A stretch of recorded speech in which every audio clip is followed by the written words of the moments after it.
پورہ صداقت کے نام سے کتاب ہے علماء اور عرفا کے حالات پر. اس میں آیت اللہ علی آقا قاضی کے متعلق یہ بات ملتی ہے کہ آیت اللہ علی آقا قاضی کہ اس زمانے میں جب آیت اللہ علی آقا قاضی نجف میں ہوتے تھے تو ایک شخص تھا وہاں پر جو کہ ایک ڈاکو تھا قاسم نام کا, بہت چور اور ڈاکو, یعنی اتنا خطرناک آدمی تھا کہ لوگ اس کی شکل دیکھتے ہی ادھر سے ادھر ادھر ہو جاتے تھے. اچھا اب لیکن یہ آیت اللہ علی آقا قاضی سے بڑی عقیدت رکھتا تھا. دیکھیے بہت سے ہوتے ہیں نا, آپ دیکھتے ہیں کہ عالموں کے پاس بھی بہت سے اس طرح کے افراد آتے ہیں جو بدنام ٹائپ کے ذرا ہوتے ہیں, تو بہت عقیدت رکھتا تھا. تو یہ روزانہ غروب آفتاب کے وقت نجف میں رہتا تھا, تو کہیں اندھیرے میں کہیں چھپ جاتا تھا. جب آیت اللہ علی آقا قاضی رستے میں مسجد جاتے ہوئے یا روزے کی طرف جاتے ہوئے وہاں سے گزرتے تو اچانک سے ان کے سامنے آ جاتا تھا اور سلام کرتا تھا, مصافحہ کرتا تھا. روز ایسا ہی ہو رہا تھا. تو شاگردوں نے آیت اللہ علی آقا قاضی سے کہا کہ آقا یہ بات اچھی نہیں لگتی ہے, ایک چور ہے, ڈاکو ہے, اس کی تو بہت منفی شہرت ہے, مناسب نہیں کہ روزانہ اس طریقے سے آپ سے آ کر ملے, آپ بھی اس کو نہیں روکتے ہیں, لوگ تو سوچیں گے پتہ نہیں کیا کنیکشن ہے آپ کا, رابطہ اس کے ساتھ ہے, تو یہ اچھی بات تو نہیں سمجھی جائے گی, آپ کی شخصیت کے اور شان سے بہت بعید ہے کہ آپ اس سے میل ملاقات کریں. لیکن آیت اللہ علی آقا قاضی اپنے شاگردوں کی بات پر کوئی توجہ نہیں دیتے تھے.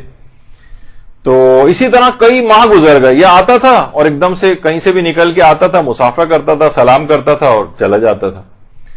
اچھا آیت اللہ علی آقا قاضی نے اس دوران کچھ نہیں کہا. جب کئی مہینے گزر گئے, دیکھیے امر و نہیں جب بھی انسان کرتا ہے تو اس کے اندر مصلحت سے بھی اس کو واقف ہونا چاہیے. ہماری فطرتوں میں جلد بازی بہت ہے, یعنی ادھر بس ہمیں کوئی چیز پتہ چلی اور پورا زمانہ اس کے اوپر عامل ہو جانا چاہیے. ہم آج ایک دن پہلے تبدیل ہوئے ہیں اور ہم نے نماز شب شروع کی اور سب لوگوں کے اوپر طنز کرنا شروع کر دیتے ہیں فوراً, یعنی ابھی ان کا ٹائم نہیں آیا ہے ٹھیک ہونے کا.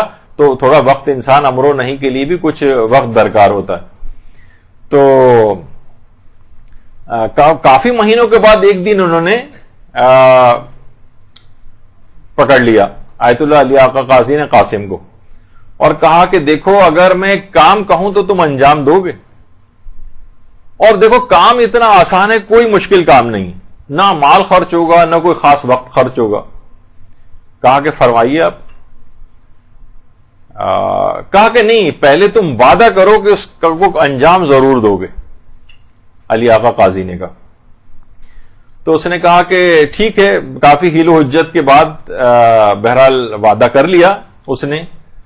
تو کہا کہ آدھی رات کو جب تم اٹھو گے صرف 10 منٹ کا ایک کام کرنا ہے.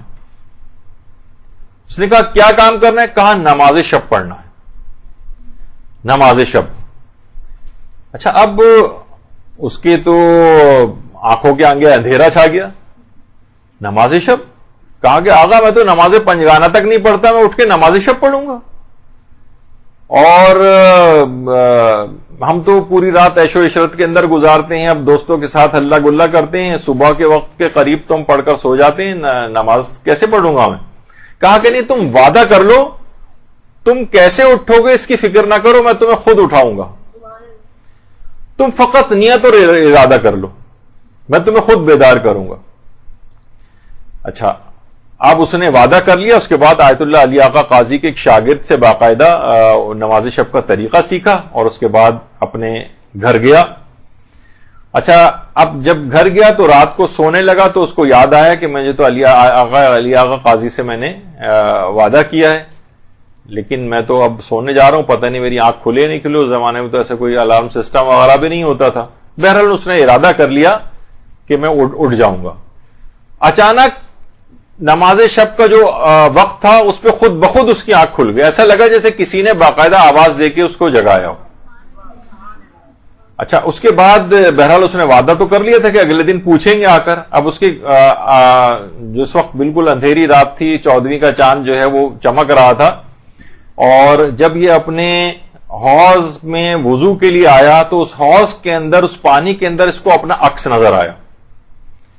اور بعض اوقات ایک ایسے کچھ لمحات انسان کی زندگی میں توبہ والے آ جاتے ہیں, تو اس نے اس میں جب اپنا عکس نظر آئے تو اپنے تمام گناہ بھی اس کی آنکھوں کے سامنے آ گئے، جسم لرزنے لگا، چلانے لگا، پروردگار آج اتنے عرصے کے بعد یہ غلام جو ہے تیری بارگاہ میں آ رہا ہے اور مجھے اپنے حضور حاضری کی اجازت دے دے۔ اس کے بعد اس نے نماز شب پڑھی اور گناہوں سے اس نماز شب کی برکت سے اس قدر عظیم مقام حاصل ہوا اور ایسا تائب ہوا کہ وہ زمانے میں ولی خدا کے طور پر جانا جانے لگا، پہچانا جانے لگا، حتیٰ کہ جو بیمار افراد ہوتے تھے وہ اس کا جھوٹا پانی لے کر جاتے تھے اور اس سے شفا یابی حاصل کرتے تھے۔ درود بھیجیے محمد علی محمد۔